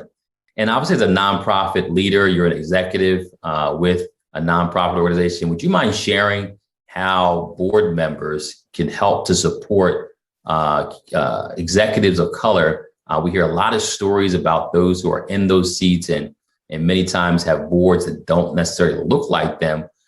Just in your experience in being in the nonprofit sector and currently the president of a nonprofit organization, would you mind sharing just ways that board members can support executives like yourself? Yeah, I think, Suleiman, it's a great question. And again, I think we kind of point to sort of this word around sort of equity and emotional intelligence and empathy, just your ability to kind of put yourself in someone else's shoes, right? It's sometimes it's a hard conversation sometimes to have with a board member, to be able to articulate how your journey is a little different from a peer that might be white, right? that your access to certain social capital is different, that your access to financial capital is different, right? And so those kind of conversations are sometimes difficult to broach because as an executive leader, you don't want to present any excuses, right? You want to present confidence, you want to present solutions to your board and not problems or challenges. But in sort of this era where we're having more courageous conversations, I have actually sat with my board and talked about being the only person of color in the room. I've talked about sort of the journey of building out more social networks and getting more access to capital that might be a little bit harder than my white counterparts. And I think we have to have those honest conversations. I think we as executive leaders have to be bold enough. I think it does take some finesse and some diplomacy and some creativity. But if you have the right board members that are willing to listen, I think that you'll get to an outcome that you're looking for. But I think at the end of the day, it's really, it comes down to relationships, right? If you have a good relationship with your board chair, and you've built and developed that relationship, then I don't think any conversation is off the table. But it does start with a foundation of having a good relationship, and then I think you can kind of broach some of those topics that may be difficult. Awesome. Thank you so much for sharing that. And now we're going to transition to Erin. As I mentioned, Erin is with TD Bank. She is a philanthropic leader in Philadelphia. And Erin, based on your own personal experiences and as a funder, how do you typically look at organizations and recognize clues or cues, if you will, that the organization is racially equitable?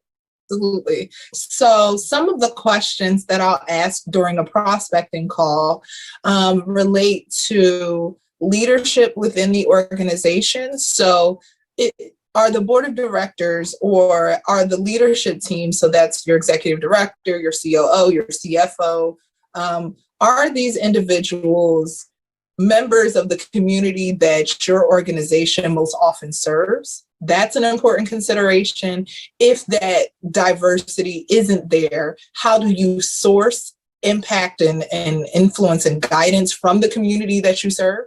So do you have an advisory board? Do you, on a regular basis, are you doing community engagement surveys? What is your relationship like, and how often are you soliciting feedback from the individuals that you're impacting? And I mean that beyond just whatever survey or impact instrument you may use to evaluate the effectiveness of your program. So that's a separate conversation. It's like how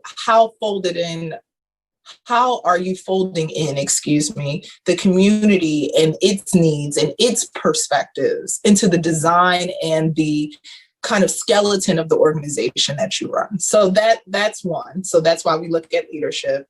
Two, looking at program design, right? Are there specific call outs around cultural competency? Are there program features that may be nuanced to best fit the needs of the beneficiaries that you're trying to target? So for example, I have a grantee, Green America, who provides micro lending to small business owners, particularly women of color. And so one of the things that is a nuance based on the community that they serve, which is 95% Black and Latino women, is that they only hold meetings for their members in the evening. There's never going to be a daytime meeting that Green America does. Why? Because the majority of their memberships are sole proprietors and heads of household. So the time that they actually have to dedicate towards building, refining, improving their small business actually has to come at the end of the day. It can't happen in the middle of the day. So that tells me that diversity and equity are important kind of levers in this institution, because they have shifted themselves to meet the needs of community, not ask community to shift itself in order to meet the whims and the wishes of the organization. So that's another way that we're able to see that DEI is kind of built into the fabric of an organization. And then lastly, in terms of how you evaluate progress, is that done in a way that is pejorative? So are you kind of outside looking in, fishbowling a community, or are you, willing to be there for an extended amount of time? Because a majority of the issues that we try to address within the public sector are systemic, and they don't go away within, a 3-year grant period. They don't go away within an annual grant period. So, how are we showing what's emerging as we evaluate impact? Those are the different areas in the different areas within an application, or even in terms of the kind of matching process between a funder and a partner, where you should look for signs of equity. Awesome. Well, you kind of touched on my next question. I'm curious, do you have any other recommendations or best practices around how organizations can make a more of an impact in communities of color?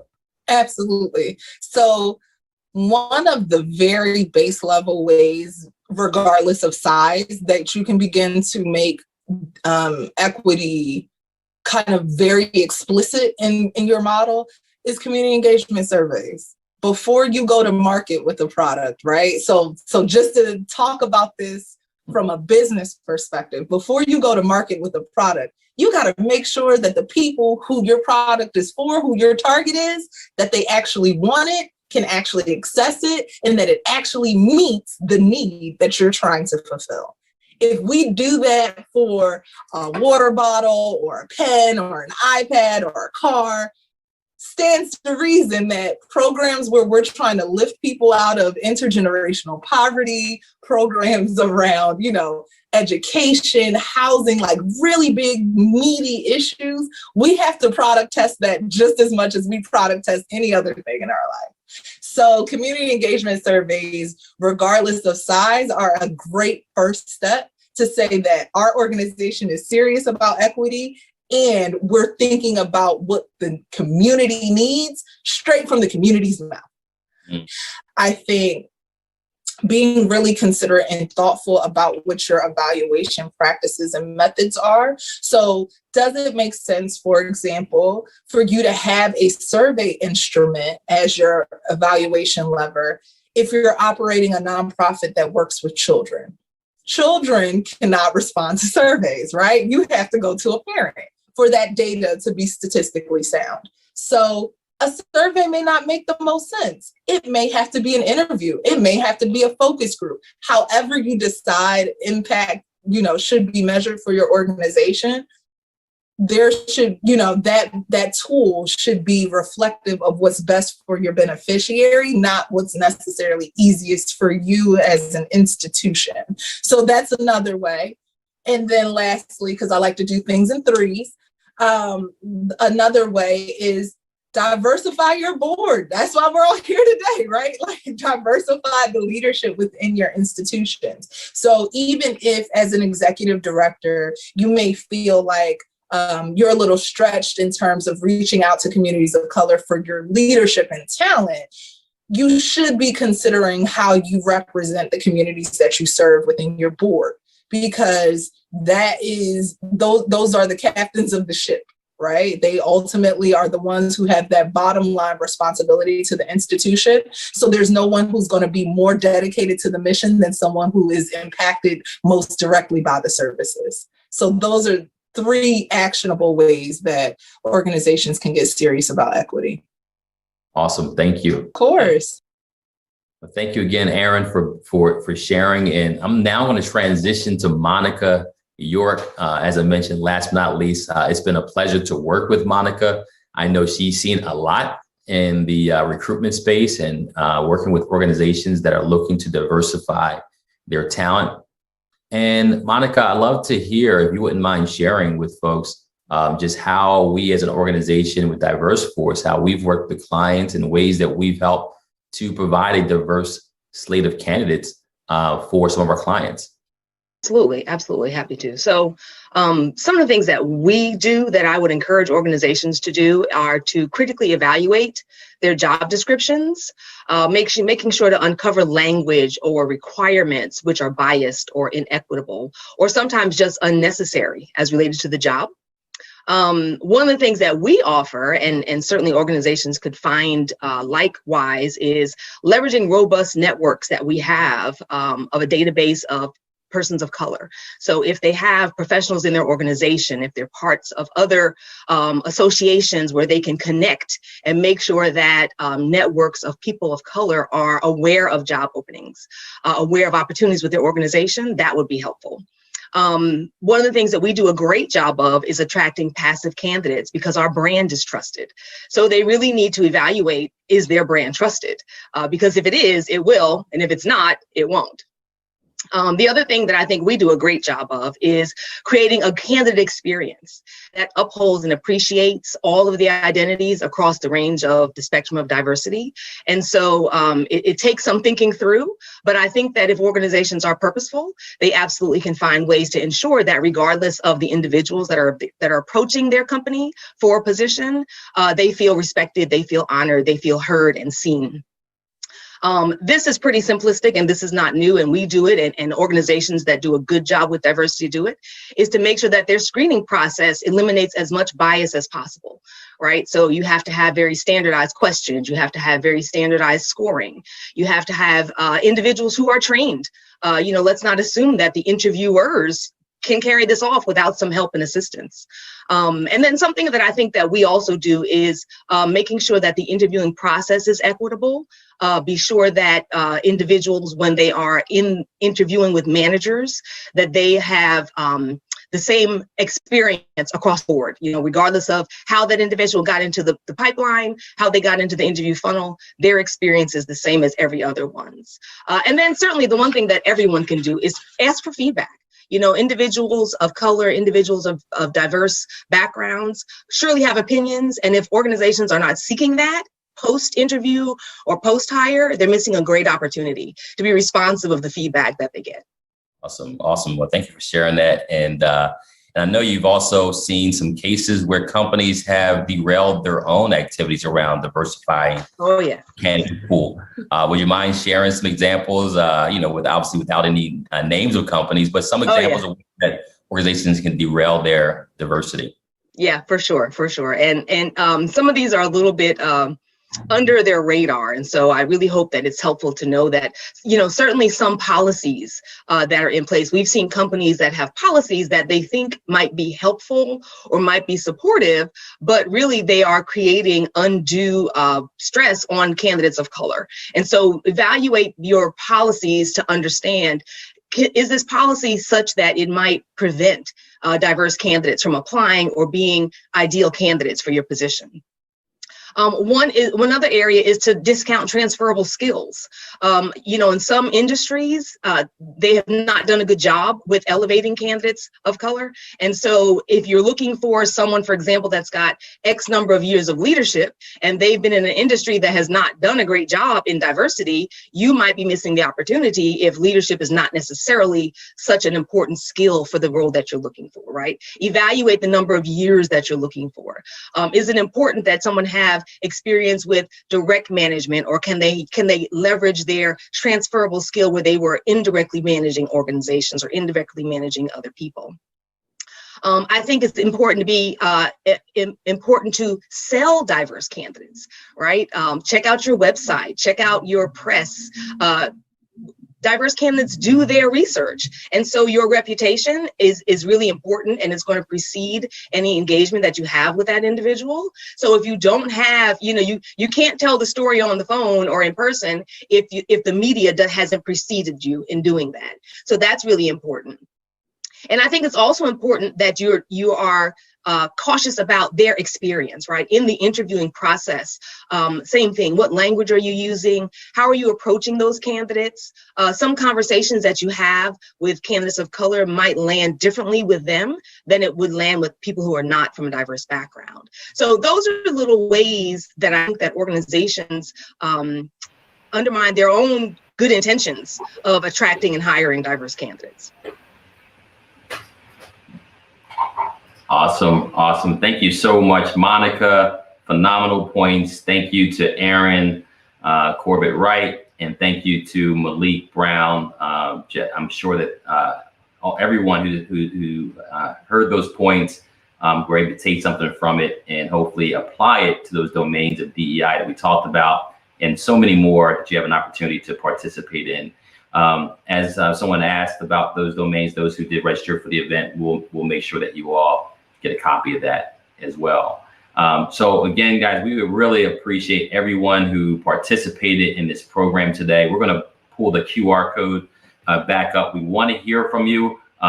We want to hear your feedback from the event, what you took from the event. You can actually open up your camera on your phone, and you can actually hover it right over the QR code, and it should give you a link that you can actually link to the video testimonial. We would love to hear and sharing your story.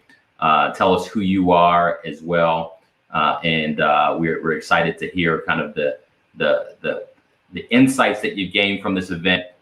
Maybe ways that you can see yourself putting these things into action in your everyday life, whether it's personal or professional. As you think about being an ally, you think about being an advocate, if you will, to advance racial equity. We're going to open back up for everyone to, if you want to bounce around, again, you can, for those who are within the event, you can actually double click on different tables and network, exchange information with each other. And again, those who are DiverseForce On Boards matching partners, you can actually, and if you're not, you can actually go to DiverseForceOnBoards.com. And you can actually, if you're a nonprofit organization, you can fill out the form, and we'll be able to, they said the QR code reached the scan limit. My team probably didn't upgrade to the right stage. I don't know, but try it if you can. But yeah, go to DiverseForceOnBoards.com. We'll send out the QR code later for those who are not able to do it. And for those who are interested, mid to senior level professionals of color who are interested in going through our DiverseForce On Boards program, we currently have a cohort of over 25. We'll eventually have 160 graduates. We're excited about that, and we're continuing to grow that here locally and nationally, and appreciate all of our partners who are sponsoring. Some companies are sponsoring talent into the program. Comcast sponsored 10 people into the program. Accenture sponsored folks into the program. Johnson & Johnson, or Janssen, sponsored folks into the program. Capital One sponsoring people into the program. Knight Foundation, we thank them so much for their ongoing support and partnership. So many great partners. And again, Shawn talked about investing in our talent. Not only is it an opportunity to invest and get the cultural capital that you need for boards, but it's also investing in the intellectual capital, the social capital, in Black and brown talent, so that we can show up in more places and be able to advance and really strengthen that pipeline from cradle, if you will, to the C-suite, which is something that we're really passionate about, because we believe that, to Shawn's point, that our value is in our diversity, that we've missed out on so much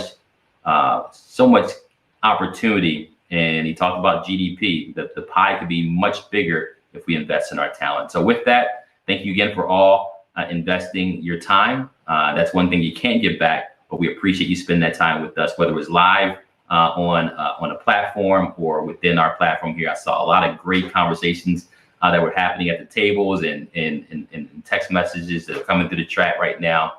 So definitely check out the chats and some of the organizations that are mentioning themselves there as well. So with that, have a great rest of your day. Again, stick around for the QR code. If it's not working, go to our DiverseForceOnBoards.com and send us some information as well. All right, take care.